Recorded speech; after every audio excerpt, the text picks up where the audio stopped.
ಮತಕ್ಕೆ ಸೌಂಡೇ ಇಲ್ಲ ನಿಮ್ದು. ಯುದ್ಧಕ್ಕೆ ಹೋಗ್ತಾ ಇದ್ದೀರಿ, ಹೆಂಗಿರ್ಬೇಕು ಅಂತ ಸೌಂಡ್ ಹುಮ್ಮಸ್ಸು ಎಲ್ಲ. ಆ ಕಾಂಗ್ರೆಸ್ ಕ್ಯಾಂಡಿಡೇಟ್ ಹಂಗೆ ಬೆಂಗಳೂರಿಗೆ ವಾಪಸ್ ಹೊಡೋಗ್ಬಿಡ್ಬೇಕು. ಅರ್ಥ ಆಯ್ತು? ಹಂಗಿರ್ಬೇಕು. ಕುಮಾರಣ್ಣವ್ರು ಗೊತ್ತಾಗ್ಬೇಕು ಇವತ್ತೇ ಗೆದ್ದಿದ್ದೀರಿ ನಾವು ಅಂತೇಳಿ. ಜೈ ಬೋಲೋ ಭಾರತ್ ಮಾತಾಕ್ಕೆ, ನರೇಂದ್ರ ಮೋದಿಜಿ ಅವ್ರಿಗೆ, ದೇವೇಗೌಡಜಿ ಅವ್ರಿಗೆ, ಯಡಿಯೂರಪ್ಪನವ್ರಿಗೆ, ಕುಮಾರಣ್ಣವ್ರಿಗೆ. ಬಂಧುಗಳೇ, ಈ ದಿನ ಏನೋ 5 ನಿಮಿಷ ಮಾತಾಡ್ಬೇಕು ಅಂತ ಹೇಳ್ತಾ ಇದ್ದಾರೆ. ಆದ್ರೆ ಸಮಯದ ಅಭಾವ. ನಮಗೆ ಇನ್ನ ಎಲೆಕ್ಷನ್ 4 ದಿನ ಇರೋದು. 4 ದಿನ 6 ಗಂಟೆ ಎನ್ಡಿಎ ಅಭ್ಯರ್ಥಿ ಪರವಾಗಿ ನಮ್ಮ ಮುಳಬಾಗಿಲಿಗೆ ನಮ್ಮ ಒಳ್ಳೆಯ ಮುಖ್ಯಮಂತ್ರಿಗಳು ನಮ್ಮ ಕೋಲಾರ ಜಿಲ್ಲೆಗೆ ಅವ್ರದೇ ಆದಂತಹ ಕೊಡುಗೆಗಳನ್ನು ಕೊಟ್ಟಿರ್ತಕ್ಕಂಥ ಕುಮಾರಣ್ಣವರೇ, ನಮ್ಮ ಮಾಜಿ ಮುಖ್ಯಮಂತ್ರಿಗಳು ಮತ್ತೆ ಉಪಮುಖ್ಯಮಂತ್ರಿಗಳು ಸಚಿವರಾದಂತಹ ಅಶ್ವತ್ಥನಾರಾಯಣವರೇ, ನಮ್ಮ ಈ ಭಾಗದ ಶಾಸಕರಾದಂತಹ ಸಮೃದ್ಧಿ ಮಂಜಣ್ಣವರೇ, ನಮ್ಮ ರವಣ್ಣವರೇ, ಇಂಚರ ಗೋವಿಂದರಾಜಣ್ಣವರೇ, ನಮ್ಮ ಸಿಮೆಂಟ್ ಮಂಜಣ್ಣವರೇ, ವೇದಿಕೆ ಮೇಲೆ ಇರ್ತಕ್ಕಂಥ ಭಾರತೀಯ ಜನತಾ ಪಾರ್ಟಿ ಮತ್ತೆ ಜೆಡಿಎಸ್ ಪಕ್ಷದ ಎಲ್ಲ ಮುಖಂಡಗಳೇ, ಅಕ್ಕ ತಂಗಿಯರೇ, ಅಣ್ಣ ತಮ್ಮಂದಿರೇ, ಮಾಧ್ಯಮದ ಮಿತ್ರರೇ, ನಾವಿವತ್ತೇನು ಚುನಾವಣೆ ಇದೆ, ಧರ್ಮ ಮತ್ತೆ ಅಧರ್ಮದ ಮಧ್ಯೆ ನಡೀತಾ ಇರ್ತಕ್ಕಂಥ ಯುದ್ಧ ಇದು. ಧರ್ಮನೇ ಗೆಲ್ಬೇಕು. ಕಳೆದ 11 ತಿಂಗಳಿಂದ ನೀವು ನೋಡ್ತಾ ಇದ್ದೀರಿ, ಕರ್ನಾಟಕ ರಾಜ್ಯದಲ್ಲಿ ಬಂದಂತ ಈ ಭ್ರಷ್ಟ ಕಾಂಗ್ರೆಸ್ ಸರ್ಕಾರ ಇವತ್ತು ಒಂದು ಕಮ್ಯುನಿಟಿನ ಓಲೈಸಂತ ನಿಟ್ಟಿನಲ್ಲೇ ಯಾವ ರೀತಿ ದೇಶಭಕ್ತರ ಮೇಲೆ, ರಾಮ ಭಕ್ತರ ಮೇಲೆ ಯಾವ ರೀತಿ ಸುಳ್ಳು ಕೇಸುಗಳನ್ನು ಹಾಕಿ ಇವತ್ತು ಹುಬ್ಬಳ್ಳಿಯಲ್ಲಿ ಲವ್ ಜಿಹಾದ್ ಹೆಸರಲ್ಲಿ ನಮ್ಮ ನೇಹನ್ನ ಒಂದು ವಿದ್ಯಾರ್ಥಿಯನ್ನ ಆಡೋಗ್ಲೇ ಕೊಲೆ ಮಾಡಿರ್ತಕ್ಕಂಥ ನೋಡಿದ್ದೀರಿ. ಇವತ್ತು ವಿಧಾನಸೌಧದಲ್ಲಿ ಹೋಗಿ ಈ ಕಾಂಗ್ರೆಸ್ನ ಏಜೆಂಟ್ಗಳು, ಪಾಕಿಸ್ತಾನದ ಏಜೆಂಟ್ಗಳು ಪಾಕಿಸ್ತಾನಕ್ಕೆ ಜಿಂದಾಬಾದ್ ಅಂತ ಕರೆಯುವಂತ ಪರಿಸ್ಥಿತಿ ಬಂದಿದೆ. ನಮ್ಮ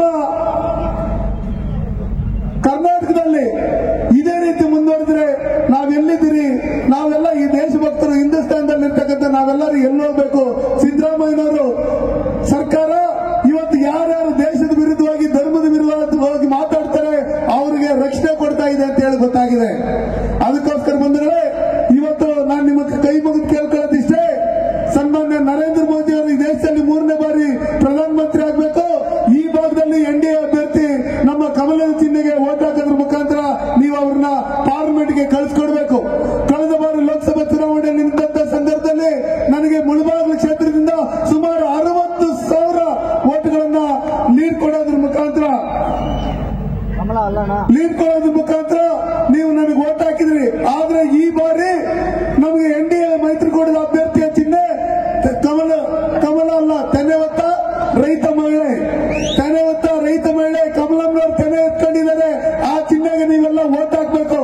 ಅದೇ ರೀತಿಯಲ್ಲಿ ಹಿಂದೆ ನಾವೇನು 74 ವರ್ಷಗಳ ನಂತರ ಕೋಲಾರ ಕ್ಲಾಕ್ ಟವರ್ ಅಲ್ಲಿ ಒಂದು ಧರ್ಮದ ಧ್ವಜವನ್ನು ಹಾರಿಸ್ತಾ ಇದ್ರು, ಅಲ್ಲಿ ಭಾರತ ಧ್ವಜವನ್ನು ಹಾರಿಸಬೇಕಾದ್ರೆ ಸನ್ಮಾನ್ಯ ನರೇಂದ್ರ ಮೋದಿ ಅವರೇ ಪ್ರಧಾನಮಂತ್ರಿ ಆಗಬೇಕಾಯಿತು. ಭಾರತೀಯ ಜನತಾ ಪಾರ್ಟಿ ಕರ್ನಾಟಕದಲ್ಲಿ ಅಧಿಕಾರಕ್ಕೆ ಬರಬೇಕಾಯಿತು.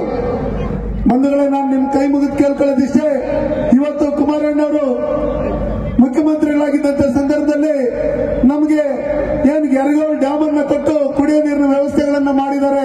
ಸನ್ಮಾನ್ಯ ನರೇಂದ್ರ ಮೋದಿ ಅವರು ನಮ್ಗೆಲ್ಲರಿಗೂ ಕೊರೋನಾ ವ್ಯಾಕ್ಸಿನ್ ಅನ್ನು ಕೊಟ್ಟಿದ್ದಾರೆ. ಇವತ್ತು ಸಿದ್ದರಾಮಯ್ಯನವರು ಎಲ್ಲಿದೆ ಜೆಡಿಎಸ್ ಅಂತ ಕೇಳ್ತಾ ಇದ್ದಾರೆ. ಆ ಸಿದ್ದರಾಮಯ್ಯನವರು ನಿಮ್ಮೆಲ್ಲರ ಮುಖಾಂತರ ಹೇಳೋದಕ್ಕೆ ಇಷ್ಟಪಡ್ತೀನಿ, ಅವತ್ತು ದೇವೇಗೌಡರು ಕುಮಾರಣ್ಣವರು ಇಲ್ಲ ಅಂದಿದ್ರೆ ಇವತ್ತು ನೀವು ಈ ರಾಜ್ಯದಲ್ಲಿ ಯಾರು ನಿಮ್ ಹೆಸರು ಹೇಳ್ತಾ ಇರಲಿಲ್ಲ, ನೀವು ಮುಖ್ಯಮಂತ್ರಿಗಳು ಆಗ್ತಾ ಇರಲಿಲ್ಲ ಅಂತ ಹೇಳಕ್ಕೆ ಇಷ್ಟಪಡ್ತೀನಿ ನಾನು. ಅದಕ್ಕೋಸ್ಕರ ಈ ದಿನ ಏನು ವರ್ತೂರ್ ಪ್ರಕಾಶ್ ನಾನು ಇದ್ದೆ ಅಂತ ಹೇಳ್ತಾ ಇದ್ದಾರೆ, ನಾನು ಸೈಟ್ಗಳು ಮಾರಿದ್ದೀನಿ, ಜಮೀನುಗಳು ಮಾರಿದ್ದೀನಿ ಅಂತ ಹೇಳ್ತಾ ಇದ್ದಾರೆ.